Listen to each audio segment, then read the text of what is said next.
O sea que ya sabemos que 2 más 2 son 4, pero queremos encontrar que sea 6. ¿Cómo? Inventamos un buen de rollos que salen de nuestra cabeza, torcida y caída. E inventamos un buen de rollos de a ver cómo le hacemos para que sean 6. Pero al final llegamos a la misma conclusión de que es 4. Aquí hacerse ignorante, hermanos, hacerse ignorante, hágase ignorante para que llegue a ser sabio, significa que debe abandonar aquello que le causa orgullo. No quiere decir que se vuelva alguien que ya no sabe nada, no. Sino que eso que sabe su orgullo, porque eso es lo que hace también la filosofía humana, hermanos, hace que nuestro ego se suba, que nos sintamos superiores, que nos sintamos como que yo tengo todo bajo control. No se puede, no lo tenemos. Entonces, esa parte tenemos que subyugarla para que Dios nos enseñe más. Otra cosa que hace la filosofía humana, hermanos, es que pensamos que lo sabemos todo.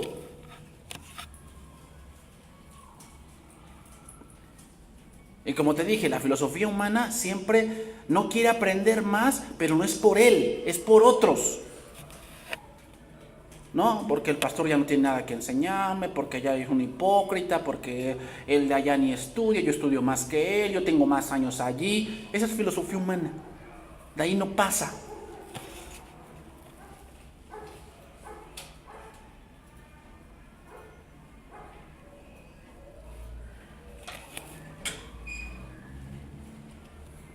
Santiago 3:17, anótalo ahí. Dice ahí, pero la sabiduría que es de lo alto es primeramente pura, después pacífica, amable, benigna, llena de misericordia, de buenos frutos, sin incertidumbre ni hipocresía. Esa es la sabiduría de Dios. Es decir, alguien que quiere ser sabio, hermanos, debe empezar primero por anhelar ser enseñado. O sea, un sabio no es el que lo sabe todo. No, nunca lo vamos a lograr. Pero un sabio es aquel que anhela ser enseñado, que dice el proverbio, enséñale al sabio y adquirirá sabiduría, pero a un necio es perder el tiempo. ¿Quién es un necio? El que cree que ya lo sabe, el que cree que a él no le pueden enseñar ya más, y ves que luego mete la pata en cada cosa. Yo así varios les he dicho, pues no, que te creías tan inteligente para hacer, ve lo que estás haciendo. Luego, pues eso hasta un niño de primaria lo sabe que no debe de hacerlo. Yo sí sé que... está bien. O sea, al fin y al cabo el que destruye su vida eres tú. 1 Corintios 3:19. Porque la sabiduría de este mundo, dice, es insensatez para con Dios. Pues está escrito, Él prende a los sabios en la astucia de ellos. Aquí insensatez significa una bobería, algo absurdo. Algo absurdo, hermanos, de la sabiduría de este mundo. Algo absurdo.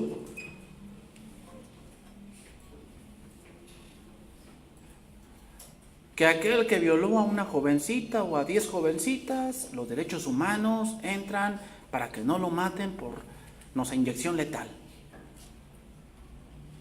Pero si matan a un bebé en el vientre de su madre, no hay problema porque no es ser humano. Es una insensatez.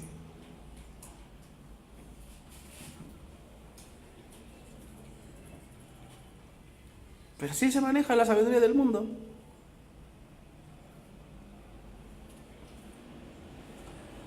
Es una bobería.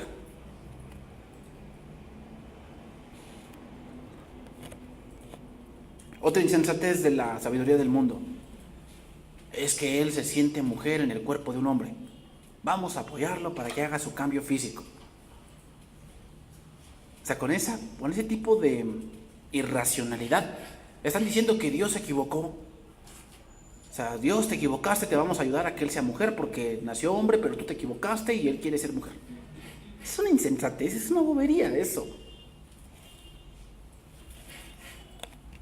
Por eso dice la insensatez, la sabiduría del mundo es insensatez contra Dios. ¿Por qué? Porque Casi siempre aquel que quiere llevar su vida por principios mundanos choca con la sabiduría de Dios, siempre va a chocar. No lo entiende. Aún la verdad o el conocimiento verdadero se convierte en insensatez si se usa para llegar a una meta para la cual no fue diseñado. El verso que ocupa aquí Pablo lo toma del libro de Job, cuando dice, él prende a los sabios en la astucia de ellos. Es decir, hermanos, cuando el hombre cree que va a traer una verdad fuera de Dios, Dios los prende ahí. Es decir, aquí prender significa los captura, los encierra. ¿En qué? En su mismo razonamiento. De ahí no pasan.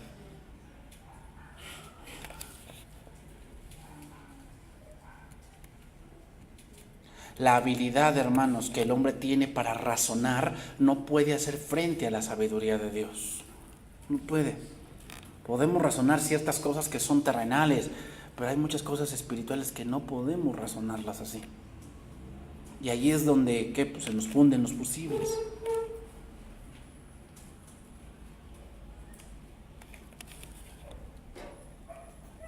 Primera Corintios 3:20.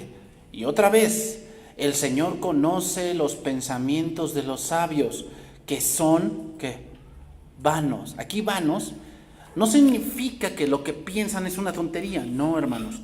Porque hay hombres que son muy reconocidos y que por sus pensamientos hemos hecho avances en la ciencia, ¿verdad? Hemos hecho muchos avances, por decir, en la rama de la medicina, en la rama de la tecnología, en la rama militar.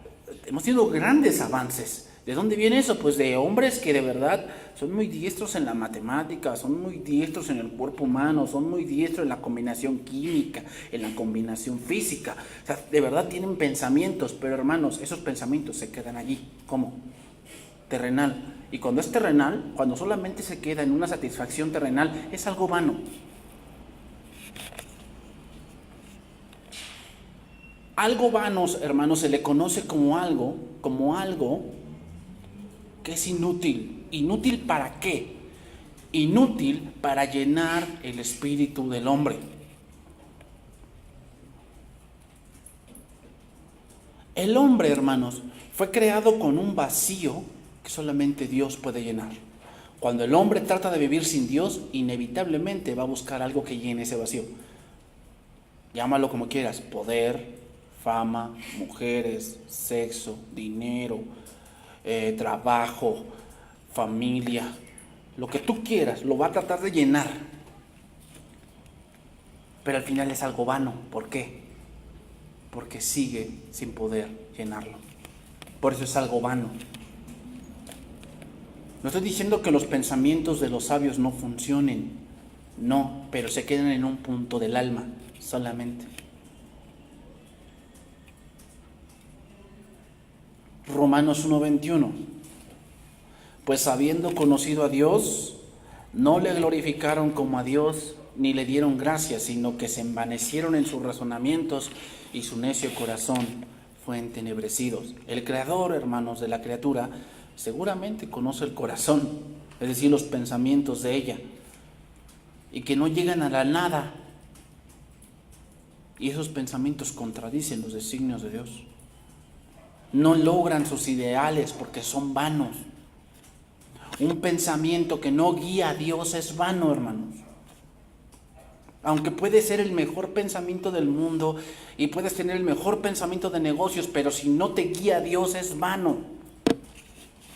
¿Por qué? Porque al final te vas a ver que estás solo. Que estás solo.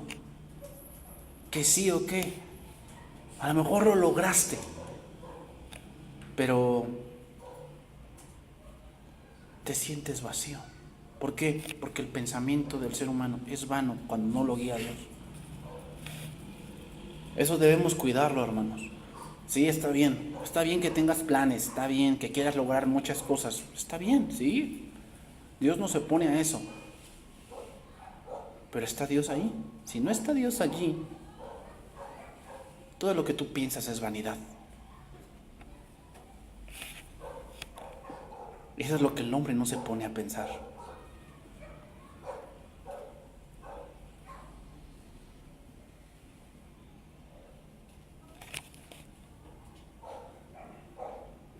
Primera Corintios 3:21. Así que ninguno se gloríe en los hombres, porque todo es vuestro. A ver este verso.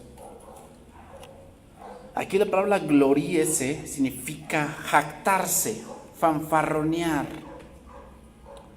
¿Cuál es el contexto de todo lo que venimos diciendo? Que algunos decían, yo soy de Pablo, yo soy de Apolos, yo soy de Cefas, ¿verdad?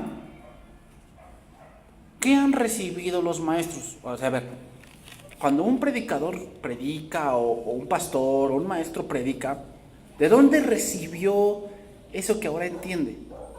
De Dios, de Dios. Entonces, jactarse en lo que un hombre me enseña es vano, porque eso no es de él, es de Dios. O sea, ¿te das cuenta? O sea, cuando pensamos carnalmente, pues lo vemos así. Entonces, la gente carnal piensa que pertenece a un hombre, ¿no? O sea, yo pertenezco a tal pastor y si él no me predica, si él no me enseña, entonces no hay, yo no me siento completo, yo no me siento enseñado, yo no me siento... No debe ser así. Por eso dice, todo es vuestro. ¿Todo es vuestro en qué? En el conocimiento de Dios. Es decir, Dios puso a esos hombres, ¿para qué? Para enseñarles algo que ya de por sí es suyo. ¿Cuál? La sabiduría de Dios.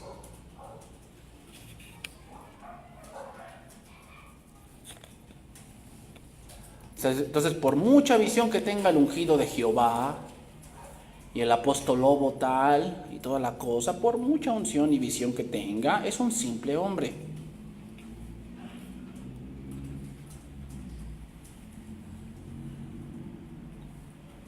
Por eso dice, porque todo es vuestro, otra vez, ¿todo es vuestro en qué? En el conocimiento de Dios. Todo lo que tenemos en la palabra de Dios es nuestro. Es lo que Dios quiso revelarnos. ¿Qué está haciendo alguien que se pone aquí enfrente? Un predicador, un pastor. ¿Qué está haciendo? Solamente exponer lo que ya es nuestro.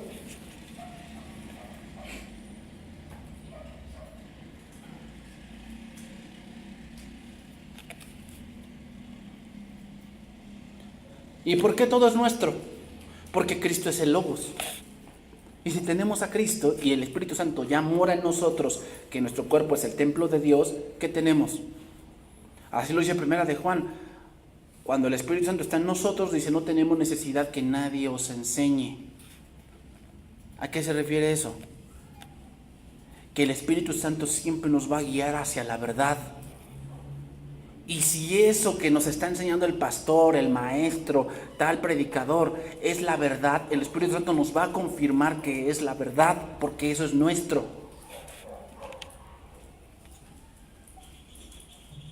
O sea, básicamente un predicador que tú dices, ay no, ¿cómo predica? Pues no está enseñando nada nuevo. Está enseñando algo que ya Dios te ha dado a ti. 1 Corintios 3:22, sea Pablo, sea Apolo, sea Cefas, sea el mundo, sea la vida, sea la muerte, sea lo presente, sea lo porvenir, todo es vuestro. Otra vez, ¿todo es vuestro en qué? En lo que es la voluntad de Dios.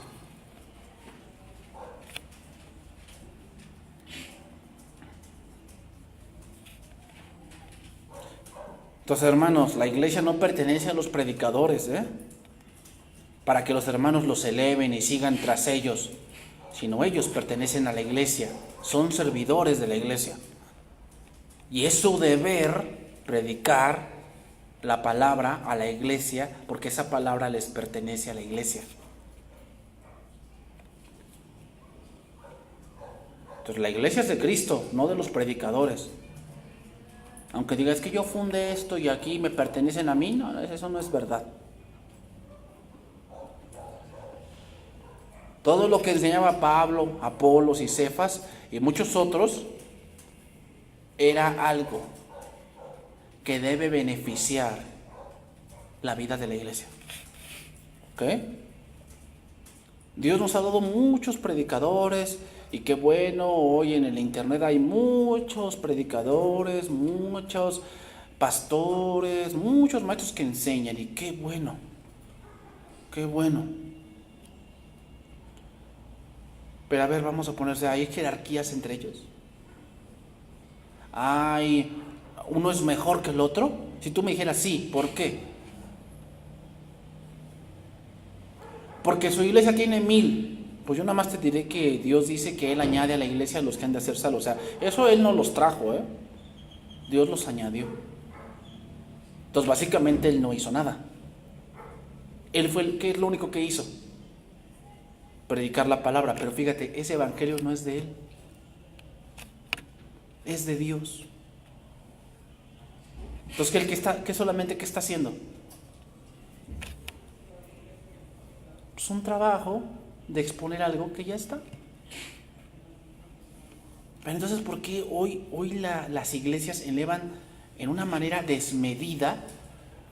O sea, porque a los pastores y a los hombres que dice que han servido bien en la iglesia, que son hombres ya mayores y que están allí sirviendo a Dios, hay que tenerlos en alta estima.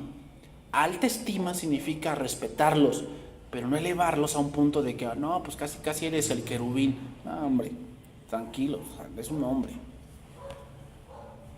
Pero ¿por qué llegamos a ese punto? Hay muchos que han llegado a ese punto. ¿Por qué? Porque muchos de ellos andan en la carne. Por eso.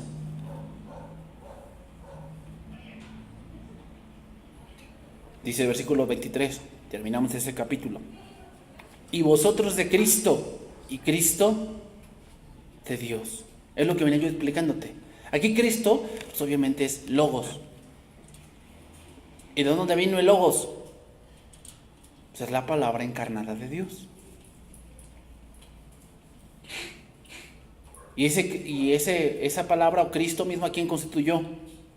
Apóstoles, evangelistas, profetas, pastores y maestros. ¿Quién los estableció? Cristo. ¿Para qué? Para desarrollar el Logos.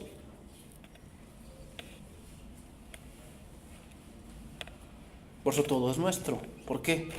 Porque lo único que predican es algo que Dios ya nos ha concedido. Porque si nos ha dado su Hijo, nos ha dado todo.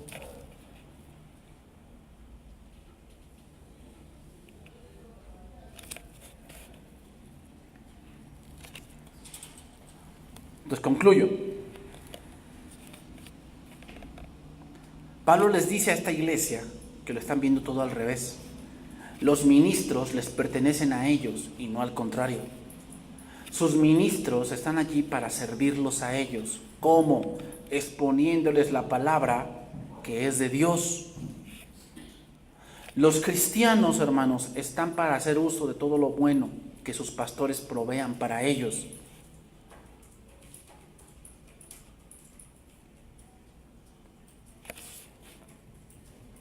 Entonces, ¿qué diferencia hace este punto de vista del ministerio? ¿Qué diferencia hace? Bueno, una gran diferencia.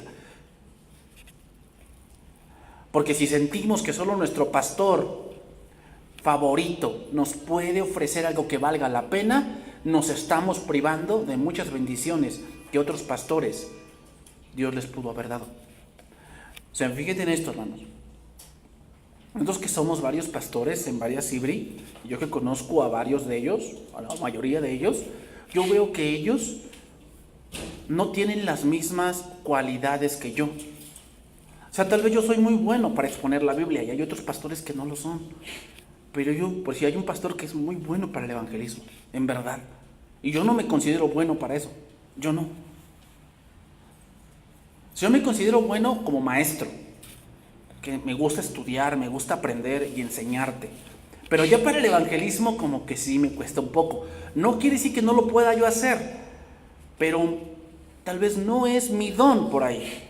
Hay otros pastores, con el pastor aquí, el pastor José Juan, también le veo esa parte, que él es muy bueno para sentarse con una persona y hablarle de Cristo. Cosa que yo no tengo. ¿Te das cuenta? O sea, si nada más me escucharas a mí, que yo y todo yo, ¿dónde estaría esa parte también que Dios le ha dado a él? Que también es para tu edificación. Por eso es malo tener un pastor favorito. Es malo porque él tiene un límite. Él nada más tendrá algo, a lo mejor se enfoca mucho tal vez en el ministerio de la iglesia. Él es muy buen coordinador. O sea, él es muy bueno para coordinar cosas y eventos.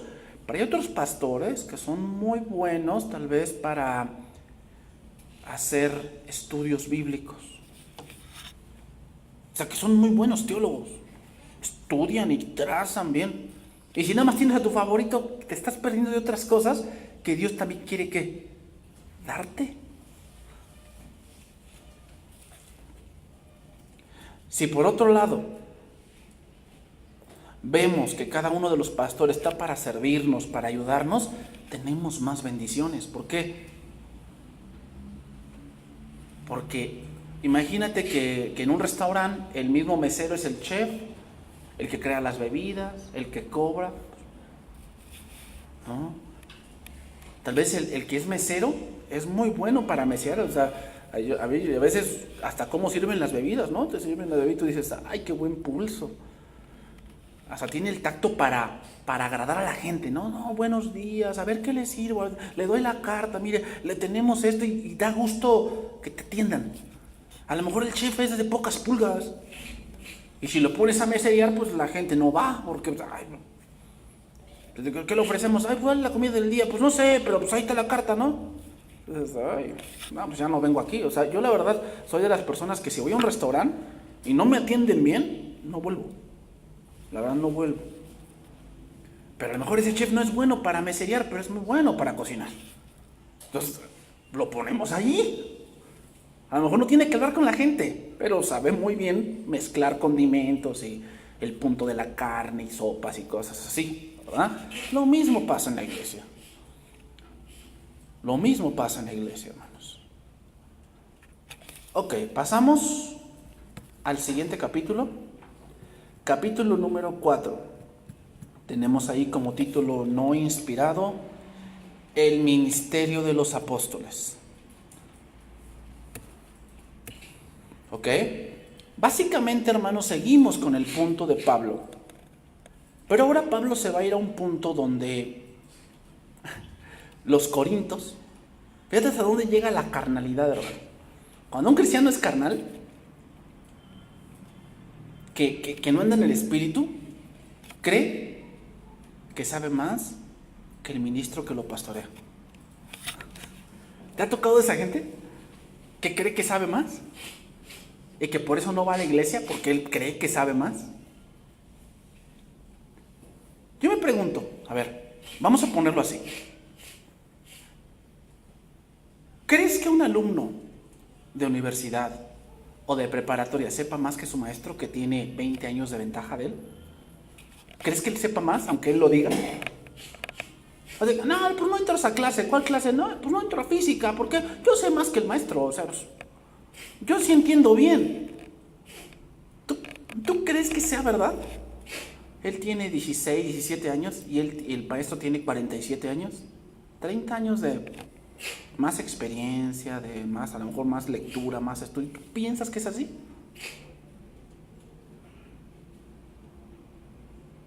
¿Te das cuenta cómo es la mente carnal? Eso es lo que pensaban los corintios. Los corintios pensaban que sabían más que Pablo. ¿Tú podrías creer eso? O sea, a ver, ¿tú sabes más que Pablo? Sí, yo sé más que Pablo. Ay. Y hay varios corintios hoy en día que les dices, oye, ¿de dónde sacaste ese razonamiento? Eso que tú dices no está en la Biblia. No, es que Pablo no tenía la revelación completa. Ay. O sea, que tú sabes más que Pablo. No, pero no, estás diciendo eso. Es otro Corinto que cree que sabe más. Imagínate, Pablo que fue al tercer cielo. Y hay gente aquí que no ha ido ni con su abuelita y cree que sabe más. Hombre. Pero eso hace la carnalidad, hermanos. La mente carnal es lo que hace que pensemos que sabemos más. Entonces vamos a empezar ahí. Te voy a dar nada más un bosquejo rápidamente, como contexto. Los versículos del 1 al 5 tratan acerca de cristianos que juzgan y que son juzgados. Los versículos del 1 al 5. Que juzgan y que son juzgados. Los versículos del 6 al 13 contrastan a los líderes orgullosos con los verdaderos apóstoles.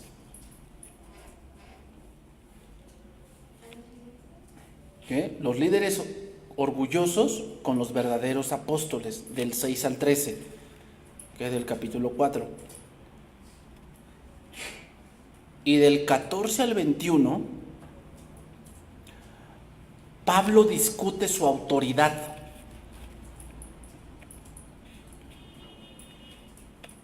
Contra las acusaciones que le hacen sus adversarios.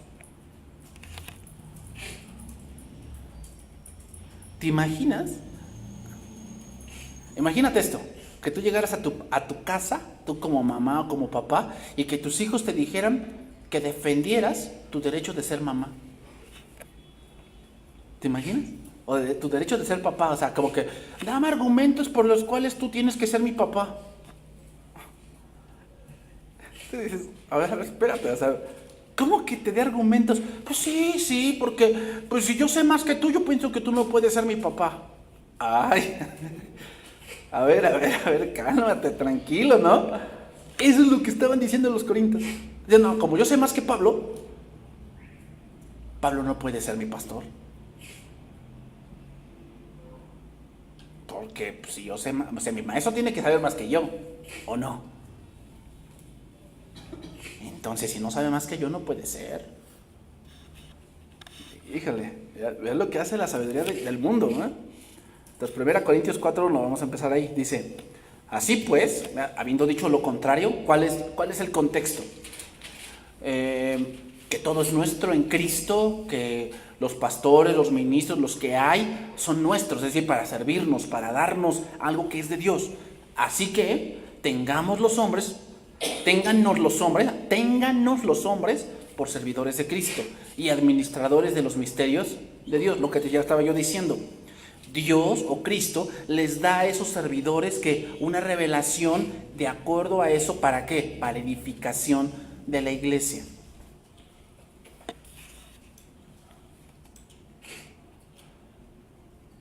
Por si tú escucharas, por decir ahorita, por si la serie que tenemos mañana, ¿no? La serie de Ruth, y lo escucharas con otro pastor, no tenemos el mismo razonamiento. ¿Por qué? Hay varias razones. Una, porque la revelación no es igual. Dos, porque las iglesias no son iguales. Dios revela a cada uno de acuerdo a la iglesia que pastorea. A lo mejor a esta iglesia le corresponde recibir esta revelación de Dios a través de eso. Y a la iglesia de ese pastor le corresponde eso.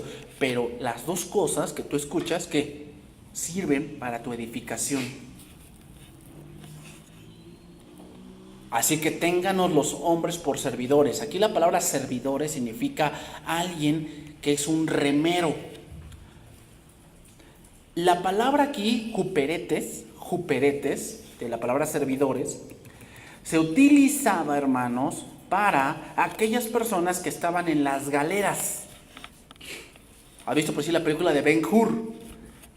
Ves que en una parte lo mandan a las galeras, es decir, lo mandaban a unos barcos que, aparte de las velas, tenían hombres que remaban. Esas son las galeras. Y remaban de acuerdo a un tiempo, ¿no? Pan. Entonces, de acuerdo que como iba el tambor, iban remando. Son las galeras.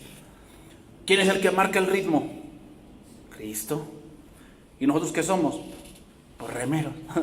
Yo marco lo que, o sea, yo cuando voy a dar una serie, hermanos, pues yo oro a Dios y le digo, Señor, ¿qué voy a dar ahora? O sea, no es, se me antojó predicar esto. No es así. No es así. Sino que tú vas viendo la necesidad de la iglesia, a ver qué cosa corresponde a estudiar. Es decir, hermanos, la iglesia también debe tener una alimentación balanceada. O sea, hay muchos que nada más se dedican al Nuevo Testamento. Y no digo que esté mal, no. Pero tenemos 66 libros, ¿para qué? para estudiar. O sea, aparte de otros temas que podemos hablar, como la oración, ¿verdad? Que tomamos de varios lados, pero hay 66 libros, entonces no nada más podemos irnos al Nuevo Testamento, también hay libros del Antiguo Testamento que pueden enseñarnos cosas.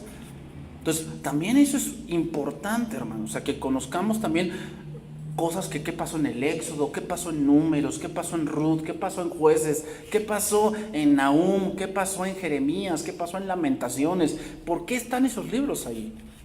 Por algo están allí.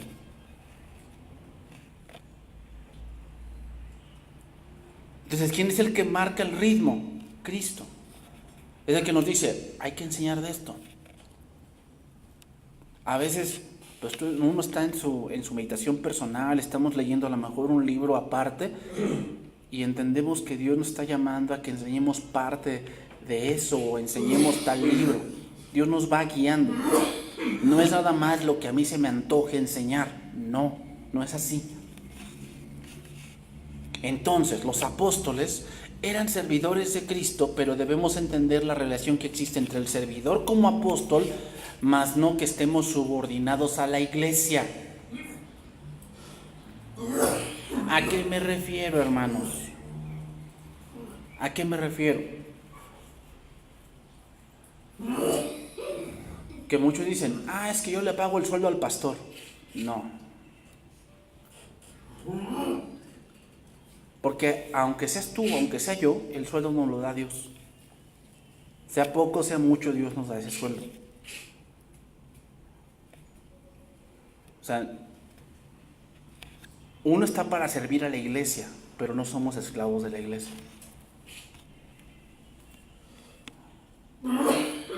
O sea, por decir, por ese punto, mal entendido, muchos pastores pierden su familia. Porque lo entienden mal. Primero es mi familia y después la iglesia. No estoy diciendo que la iglesia no sea importante, pero que de qué sirve que yo esté aquí bien fiel y bien estudioso y mis hijos andan en el mundo. En el caso mío, o sea, si yo tuviera hijos, ¿quiénes son a los primeros que les debo predicar el evangelio? Mis hijos. Mis hijos. Hay muchos pastores que son así, que se dedican mucho a la iglesia. Están allí y no, ningún domingo faltan y son bien fieles, se les reconoce que sí. Pero sus hijos no conocen a Dios. ¿Qué pasó allí? Es que la decisión es personal. Sí, yo entiendo que es personal, pero se me hace que tú no hiciste tu trabajo. Tú no hiciste tu trabajo, porque un deber de un pastor, porque tú fuiste padre antes de ser pastor. Ser padre es más importante que ser pastor. ¿Por qué? Porque es tu familia. ¿Y sabes quién cometió ese error? David. ¿Por qué crees que a Absalón se le rebeló? Porque no le enseñó bien. No le enseñó bien, hermanos. Entonces, sí, somos servidores de la iglesia. Sí, yo estoy para servirlos. Y mi deber, o sea, ¿cuál es mi ministerio principal? Enseñarte. O sea, yo no puedo llegarte un jueves y decirte, ¿saben qué, hermanos? No estudié, jajaja. Pues pues vamos a estudiar otro, algo que se me vino a la mente. Tú deberías decirme en ese momento, ¿sabes qué? Mejor dedícate a otra cosa. Sí, la iglesia es importante. Pero no por la iglesia tengo que descuidar a mi esposa ni a mi familia. Mi familia tiene que salir también. Mi esposa tiene que tener mi tiempo también. Porque por eso te casas. Si no ibas a tener ese tiempo, mejor no te cases. Porque sabes que no lo tienes. Ese es el problema de muchos. La iglesia es importante, sí. Pero tú no eres quien sustenta la iglesia. Quien sustenta la iglesia es Cristo. Y hermanos, a mí me ha tocado mucho eso. O sea, yo cuando era más pequeño, y yo que iba a los campamentos, yo conocía a muchos que eran hijos de pastores, pero que no conocían a Dios. Y eso no me hace dudar de ellos, sino qué está pasando en su casa. ¿Qué está pasando? O sea, ¿por qué el niño tiene 13, 14, 15, 12 años y no sabe quién fue Jonás? ¿Quién fue Moisés? ¿Quién fue Noé? Eso es inaudito. ¿Qué estás haciendo entonces? No, vengo a la iglesia. No, espérame. Una cosa es la iglesia, otra cosa es tu familia. Y tu familia es importante. ¿Recuerdas a Elí? Lo vamos a estudiar en la serie que sigue del domingo. Elí tenía una responsabilidad muy grande y fue quitado del sacerdocio. ¿Por qué? No enseñó a sus hijos a temer a Dios. No les enseñó. Entonces, si el sacerdocio es importante, pero tu casa también lo es. Entonces, hermanos, eso es muy importante tenerlo en cuenta. Muy importante. Si al final, pues ya tu hijo tiene 20, 25 años y él decidió no seguir a Dios, pues bueno, ya, ni modo. Pero que no quede en ti que tú no le dijiste, mi casa y yo serviremos a Jehová. Que no quede en ti. Y una de las cosas que hemos olvidado, hermanos, ¿sabes qué hemos olvidado? Que respeten a Dios. A Dios se lo pasan por el arco del triunfo y nosotros no decimos nada. Pisotean el nombre de Dios. Y nosotros no decimos nada. Pero si se meten con tu mamá, ¿qué vas a hacer? No, ay sí, mi mamá la respetas. Ota. Ese mismo coraje deberías tener por Dios. A mi Dios los respetas. Porque yo y mi casa serviremos a Jehová. ¿No quieres vivir aquí? ¿No te gusta respetar a Dios? Bueno, vete a donde vivan como tú. Pero eso es a veces lo que se nos ha olvidado. Y hermanos, si nosotros no respetamos a Dios, pues ellos no lo van a respetar. Entonces por eso dice, ténganos como servidores. Pablo está diciendo que él sirve a Dios y Dios lo ha puesto a servir a la iglesia.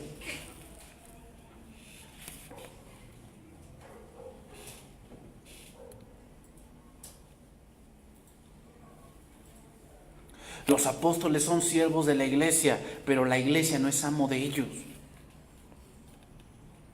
Los apóstoles fueron enviados por Jesucristo a servir a la iglesia, porque Jesús es su amo. Por esto los miembros de la iglesia deben respetar a estos apóstoles, que voluntariamente y fielmente le sirven en nombre de Cristo y por mandato de Cristo.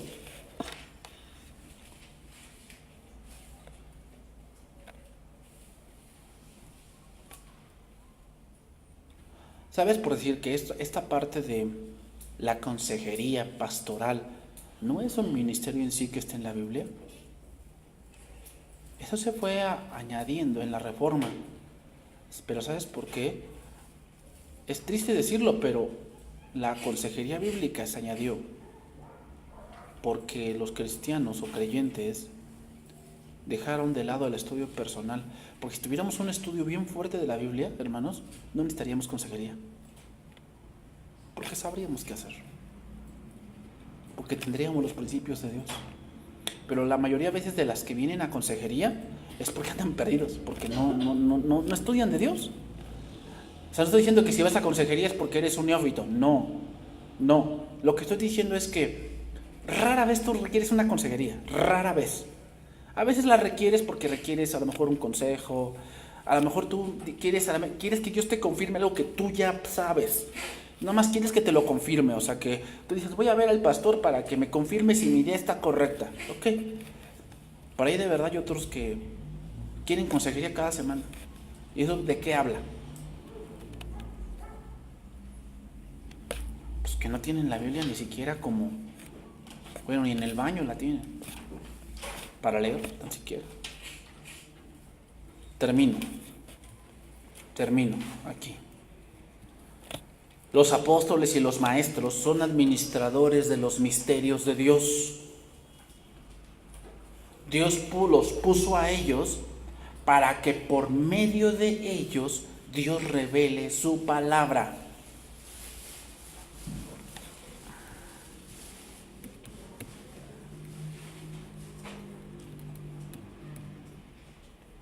No voy a leer un versículo aquí para que entendamos esto. Mateo 25:14. No voy a leer ese verso. Dice, porque el reino de los cielos es semejante o es como un hombre que yéndose lejos llamó a sus siervos y les encargó sus bienes.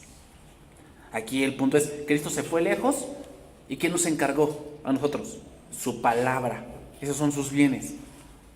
¿Ok? Entonces, ¿qué debemos enseñar? Su palabra.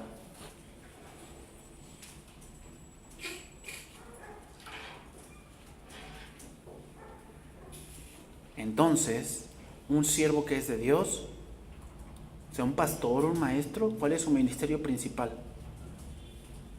Y el ministerio principal de un pastor no es visitar enfermos,